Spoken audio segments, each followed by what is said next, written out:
ثم جعلناك على شريعة من الأمر فاتبعها ولا تتبع أهواء الذين لا يعلمون. Kemudian, nah.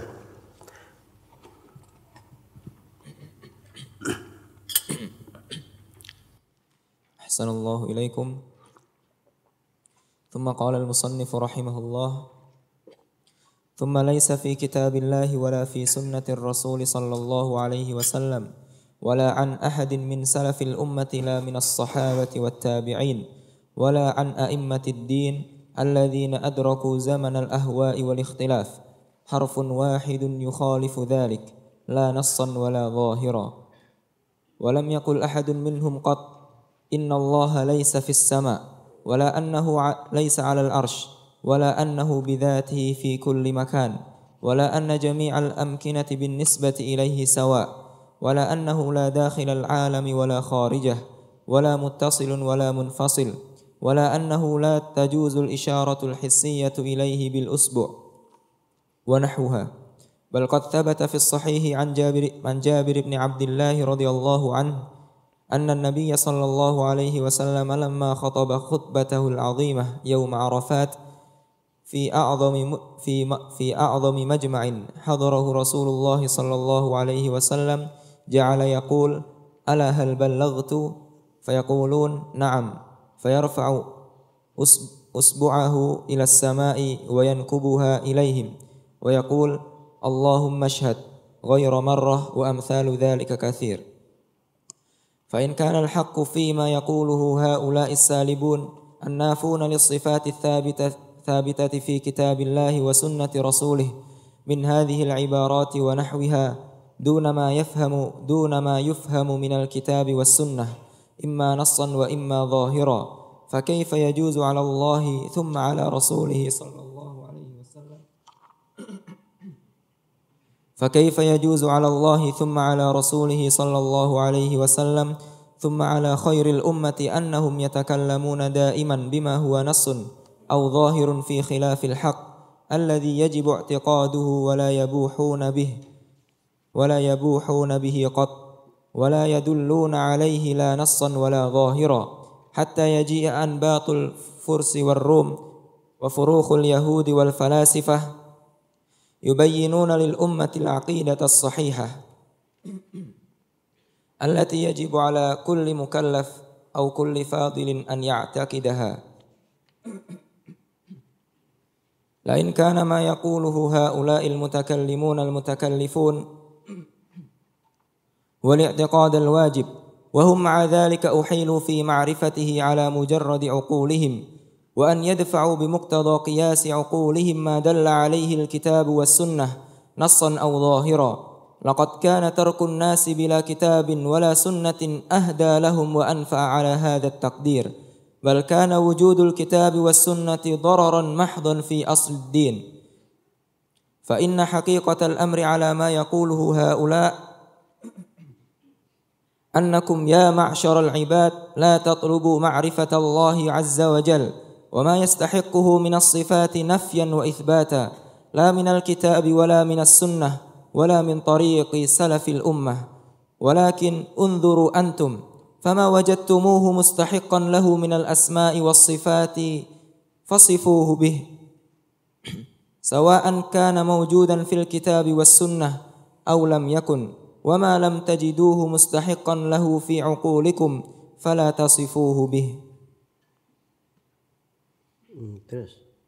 ثم هم هاهنا فريقان، أكثرهم يقولون ما لم تثبته عقولكم فانفوه، ومنهم من يقول بل توقفوا فيه وما نفاه قياس عقولكم الذي أنتم فيه مختلفون مضطربون اختلافا أكثر من جميع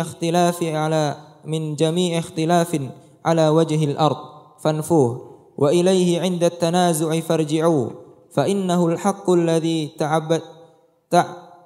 تعبدتكم به، وما كان مذكورا في الكتاب والسنة مما يخالف قياسكم هذا أو يثبت ما لم تدركه عقولكم على طريقة أكثرهم فاعلموا أني أمتحنكم بتنزيله لا لتأخذوا الهدى منه لكن لتجتهدوا في تخريجه على شواذ اللغة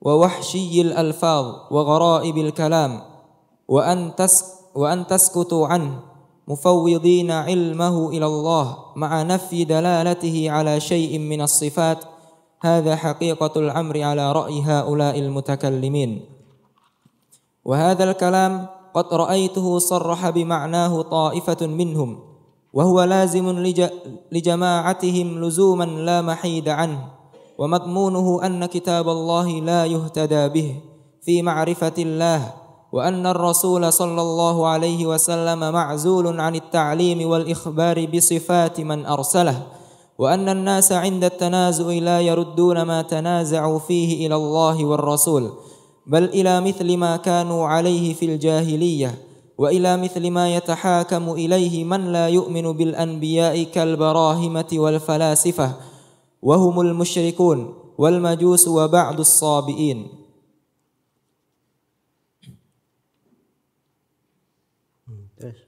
وإن كان هذا الرد لا يزيد الأمر إلا شدة ولا يرتفع الخلاف به إذ لكل فريق طواغيت يريدون أن يتحاكموا إليهم وقد أمروا أن يكفروا بهم وما أشبه هؤلاء المتكلفين بقوله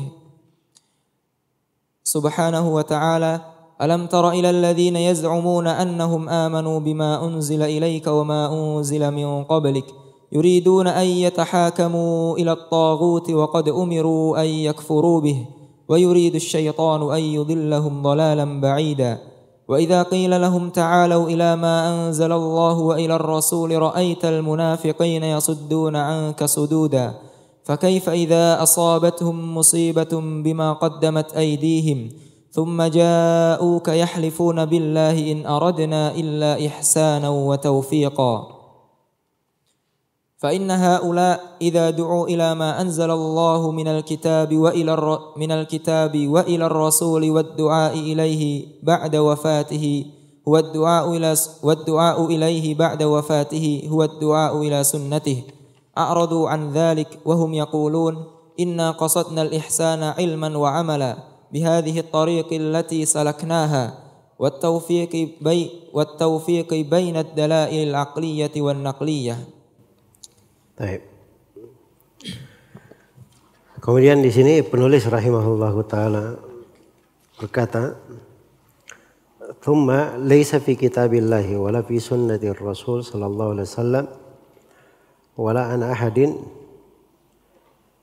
min salafil ummah wala min as-sahabati wala min as-sahabati wat tabi'in wala an a'immatid din alladziina adraku zaman al-ahwa'i wal ikhtilaf harfun wahidun yukhalifu dhalika la nassan wala zahiran."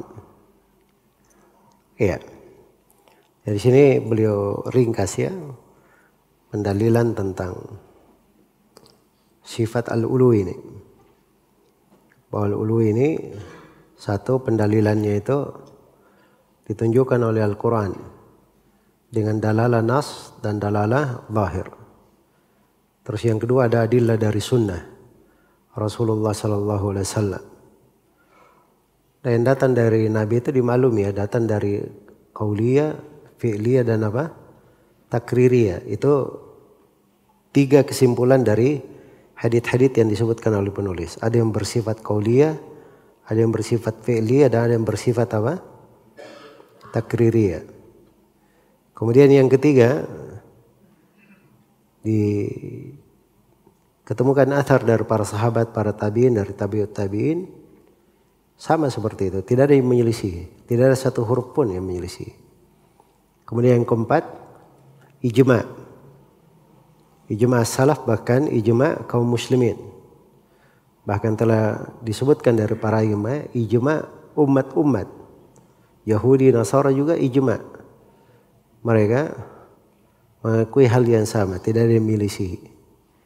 Kemudian sudut yang kelima, ini dari hal yang ditetapkan oleh fitrah.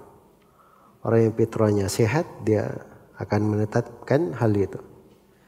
Kemudian dari sudut yang keenam, Itu dari sudut dalil akal, secara akal. Secara akal sehat juga itu adalah hal yang sangat jelas. Iya.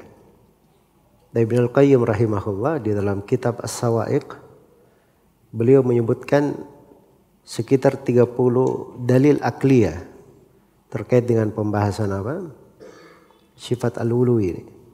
Menunjukkan thubut al-ulu secara akal. Iya. Kemudian dari sudut yang ketujuh itu dari sudut lawazim.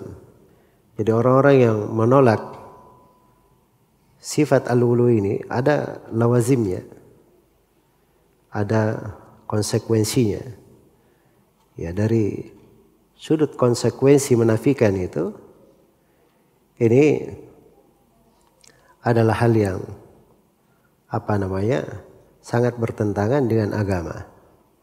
Baik, jadi ini 7 sudut penguat pendalilan tentang penetapan sifat al-ulu. Baik, karena itu dikatakan walam yakul ahadun minhum qat innallaha laysa fis sama. Tidak pernah dia mengucapkan sebelum ahlul kalam. Tidak ada yang pernah berkata wala annahu laysa 'alal arsy wala annahu bidzatihi fi kulli makan. Ini sekarang orang-orang yang mengatakan Allah di mana-mana. Ya. Kalau katakan di mana-mana itu lawazim batilnya naudzubillah banyak sekali ya. Ya kalau satu saja dia bilang zat Allah di mana-mana, berarti itu kekufurannya lebih kufur daripada Yahudi dan Nasara. Sebab dia katakan Allah itu banyak, berada di mana-mana. Iya. Kemudian dikatakan wala anna jami'a al-amkinah bin nisbati ilaihi sawa. Wala annahu la dakhil al-alam wala kharijah. Wala muttasilun wala munfasil. Ini dari ucapan Jahmiyah. Mengatakan Allah itu katanya la dakhil alam wala kharijul alam, la muttasil wala munfasil. Ya. Wala annahu la tajuzul isyaratul hissiyati al-hissiyatu ilaihi bil isba'. Tidak ada yang pernah mengatakan tidak boleh diisyaratkan dengan jari. Ya, sebab telah syah dari Nabi Shallallahu Alaihi Wasallam yang disebutkan oleh beliau berkhutbah, beliau bilang hal balag, lalu beliau mengangkat jarinya ke mana? Ke langit. Itu isyarat menunjukkan tahqiq as-sifat, bahwa betul Allah itu tinggi di atas langit, berada di atas. Jelas ya. Seperti Nabi Shallallahu Alaihi Wasallam syah juga dari beliau, pernah beliau bercerita tentang mata Allah, pendengaran Allah. Beliau menunjuk mata beliau dan telinga beliau. Itu bukan tashbih namanya, tapi itu penjelasan tentang tahqiq as-sifat, bahwa itu sifat dari Allah betul. Itu penetapan sifat Allah Subhanahu wa taala. Itu wajah, bukan bentuk musyabah ya, menyerupakan, tapi itu dari bentuk penekanan untuk mendekatkan pemahaman bahwa sifat-sifat Allah Subhanahu wa taala itu adalah sifat-sifat hakiki ya. Baik. Jadi tidak ada ya sepotong huruf pun dari mereka yang menyelisihi hal itu. Baik. Kemudian dikatakan fa in kana al-haqqu fima yaqulu haula'i salibun an-nafuna lis-sifati ats-tsabita fi kitabillahi wa sunnati rasulih min hadhihi al-ibarat wa nahwiha duna ma yufhamu min al-kitabi was sunnah imma nassan wa imma dhahira fa kayfa yajuzu 'ala Allah thumma 'ala rasulih thumma 'ala rasulih sallallahu alaihi wasallam thumma 'ala khairil ummati annahum yatakallamuna da'iman bima huwa nassun aw dhahirun fi khilafil haqq.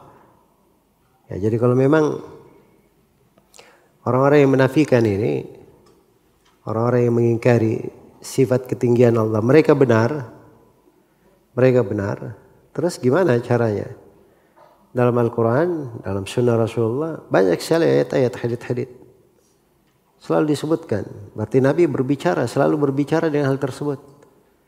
Ya, kok bisa kebenaran selain daripada itu? Itu tidak masuk akal. Jelas ya, fi khilafil haqq alladhi yajibu i'tiqaduhu wa la yabuhu bihi qad wa la yadulluna alayhi la nasran wa la zahir hatta yaji'u an batil furs wal rum wa furuhil yahud wal falasifa yubayyinuna lil ummah al-aqidah sahihah allati yajibu 'ala al-mukallaf aw kulli fadilin ay ya'taqidaha. Ya.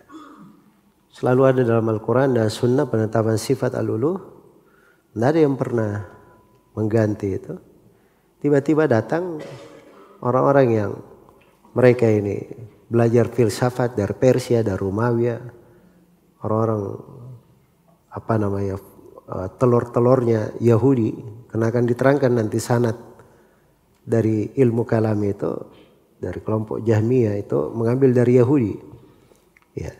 Kok bisa mereka yang datang menerangkan bahwa akidah yang benar itu begini? Iya, itu nggak masuk akal. Jelas ya? Karena itu kaidah dasar yang sudah kita terangkan di awal buku ini, itu luar biasa itu. Jadi ilmu para salaf itu dia bersambung langsung kepada Nabi Shallallahu Alaihi Wasallam dan para sahabat. Berbeda dengan ilmu kelompok ini. Kelompok ini dari mana asal ilmunya? Tidak jelas asal usulnya. Kalaupun ada yang diketahui asal usulnya, berasal dari selain umat Islam. Berasal dari orang Ajam, ahli filsafat, ada yang mengambilnya dari orang Yahudi. Ya.